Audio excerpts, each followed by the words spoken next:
আরে দোস্ত, শুনলাম তুই নাকি আজকে 2 মাস ধরে গোসল করছিস, টাল খুব ধরছে নাকি? হ্যাঁ, টাল আইতে বলতে বলে তুই গোসল করস না? কি কথা? আরে পানি যা দোস্ত ঠান্ডা, এই ঠান্ডায় গোসল করা যায় নাকি? পানিটা আত্মে ধরাই যায় না। কস কি তাহলে তুই পানি ধরস না? না, এর ঠান্ডা পানি গোসল করার খেতে নাই। কি রে তোরা কি গল্প করস? আরে আর কোশ না, এই শালা আজকে মনে কর 2 মাস ধরে গোসল করে না, এই টাল আইতে পড়তে আর গোসল করে না। দেখুন কথা হইলো ক। আরে তুই গোসল করার গল্প করতেছ, এই টালের 2 মাসও তো আগে হচ্ছে না। শালা সব গোপন কথা কয়া দিলি, আজকে তোরে খাইছি শালা।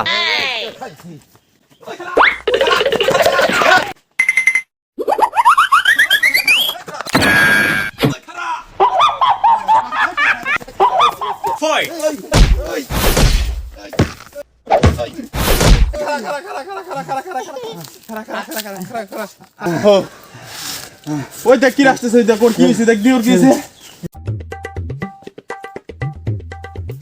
তোর মাটা কেন না করে ওর পা মুচকে গেছে। ওই বেটা তুই কি বেশি জানোস? ওর মাজা ভাঙি গেছে বেটা। আর তুই বেশি জানাস, ওর পা মুচকে গেছে। ওই বেটা তাইলে বাজি। আচ্ছা হইলো বাজি। কি বাজি? আচ্ছা হইলো সোয়েটার বাজি। তুই যদি ঠকস তাহলে আমি কিন্তু নামো না। আচ্ছা হইলো, দেখা যাবে নাকি ঠকে। দোস্ত ক, ও তোর পা মুচকে গেছে না? আর না দোস্ত, তোর মাজা মস্তি গেছে না?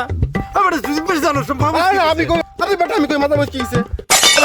থাম থাম, আরে বেটা শোন, আমার পাও মস্কাই নাই, আমার মাথাও ভাঙে নাই। তাহলে কি হয়েছে? আরে বেটা আমার হইলো স্যান্ডেল ছিঁড়ে গেছে, এই স্যান্ডেল ছিঁড়ে গেছে, স্যান্ডেল।